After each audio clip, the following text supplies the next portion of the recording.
இன்றைக்கு நாம் பார்க்க போகின்ற கதையை அசிமோவ் சயின்ஸ் ஃபிக்ஷன் மேகசின்ஸ் என்கிற இந்த பழைய தொகுதியிலிருந்து எடுத்து வழங்குகின்றேன்.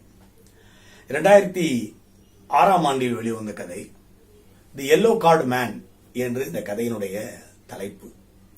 Yellow card man. இதை எழுதியவர் பாவ்லோ என்கிற ஒரு அற்புத எழுத்தாளர். பாவ்லோ பாசிகால்பி என்பது அவருடைய முழு பெயர்.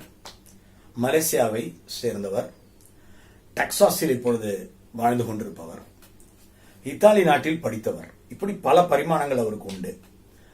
இந்த பாலோவினுடைய கதையினுடைய பேசிக்ஸ் பாத்தீங்கன்னா மலேசியாவில் இருக்கிற ஒரு பெரிய ஒரு ஈன வேற்றுமை சண்டை. அதுல மிகவும் பாதிக்கப்பட்டு இந்த 3 ப்ராஸ்பரிட்டிஸ் அப்படிங்கிற ஒரு பெரிய கம்பெனி நடத்திக்கிட்டு இருந்த ஒரு மனிதர் திடீரென்று அந்த நாட்டை விட்டு வெளியேற்றப்படுவார். ஒரு ரெஃப்யூஜியாக அவர் வெளிவருவார். அவர் பேர் ட்ரன்ச். இந்த ட்ரான்ச் அந்த நாட்டிலேருந்து இப்போ வேற ஒரு நாட்டுக்கு வந்துடுவாரு.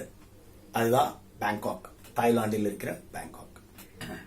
இங்க வந்த பிறகு அவர் ஒரு போஸ்ட் ட்ராமாட்டிக் ஸ்ட்ரெஸ் டிசார்டர் அப்படிங்கிற PTSD நோயாளியாக வலம் வந்து கொண்டிருப்பார். அவர்கிட்ட ஒரு எல்லோ கார்டு இருக்கும்.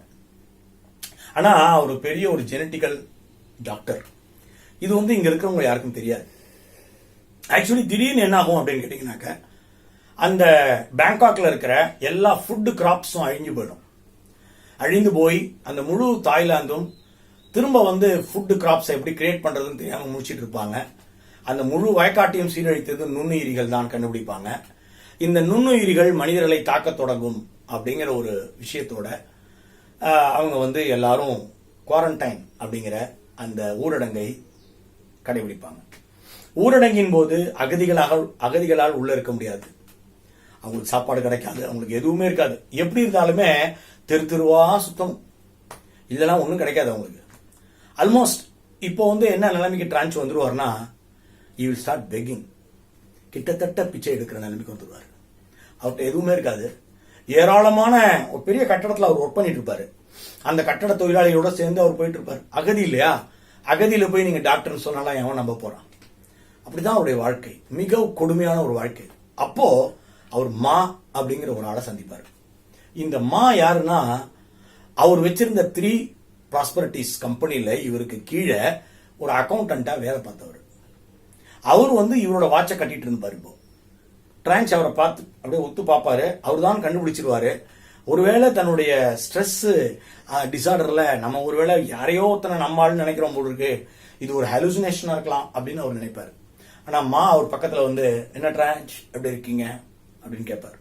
நல்ல வேலையா நான் திருடிட்டேன்னு என்ன வேலையோட அனுப்பிச்சிட்டீங்க பாருங்க, நான் அப்பவே இங்க வந்துட்டேன்னா அகதியா வரல, இங்க ஒரு இடத்துல நான் வேலை பார்க்குறேன் அப்படிம்பாரு. உடனே ட்ரான்ச் அவரை பார்த்து புண்ணாய்ப்பாரு. அவ்வளவுதான், வேற எதுவும் செய்ய மாட்டாரு. எதனால இவங்களாம் இப்படி சுத்திட்டு திரியிறாங்க தெரியுமா உங்களுக்கு?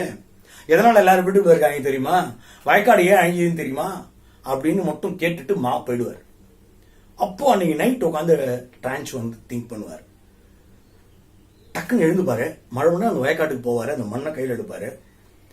தான் இருக்கிற இடத்துக்கு அந்த மண்ணை எடுத்துட்டு வருவாரு.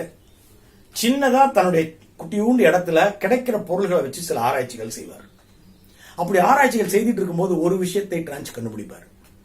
என்ன கண்டுபிடிப்பார்னா, ஜெனட்டிக்கலி மாடிஃபைடு பேத்தோஜன்ஸ், டிஎன்ஏக்களில் மாற்றம் செய்யப்பட்ட வைரஸ். இது எப்படி இந்த ஊருக்குள்ள வந்தது அப்படின்னு திங்க் பண்ணுவார். விடை சொல்ல முடிந்தவர் மட்டும்தான். அதனால நெக்ஸ்ட் டே வெயிட் பண்ணுவாரு. ரோட்ல தான் வேலைக்காக போகும்போது அவர் பின்னாடியே போவாரு. ஃபுட் கிராப்ஸ் லிமிடெட் அப்படின்னு ஒரு பெரிய கார்பரேட் கம்பெனில தான் இப்ப வேலை பார்ப்பாரு. அந்த கார்பரேட் கம்பெனிக்குள்ள அவர் போயிடுவாரு. இவர் போய் கேட் கீப்பர்ட்ட கெஞ்சுவாரு. உள்ள விட மாட்டாங்க. ஏன்னா சட்டைக்கிட்டே எல்லாம் கிழிஞ்சு போய் கிடக்கும். இந்த மீன் டைம் பேங்காக் அரசாங்கம் ஒரு மிகப்பெரிய அளவுல ஒரு குழுவை அமைச்சு, அந்த குழு எதனால் இப்படிலாம் ஆச்சுன்னு ஆராய்ச்சி பண்ணிட்டு இருப்பாங்கன்றத ட்ரான்ச் தெரிஞ்சுப்பாரு.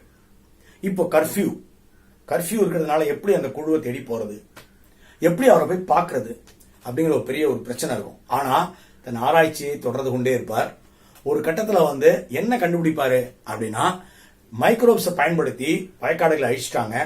இப்ப திரும்ப டிசீஸ் ரெசிஸ்டன்ட் விதைகளை அவங்க உற்பத்தி செய்ய போறாங்க. இதை கொண்டு வந்து மக்கள்கிட்ட கொடுப்பாங்க, அவங்க அதை விதைப்பாங்க, அதிகமா விளைச்சல் வர ஆரம்பிக்கும், அந்த கார்ப்பரேட் கம்பெனி கொழுத்து போயிடும். இதுதான் அவங்க ஐடியா அப்படிங்கறத அவர் புரிஞ்சுப்பாரு. நேரா அந்த குழு இருக்கிற இடத்தை நோக்கி பயணம் பண்ண ஆரம்பிப்பார்.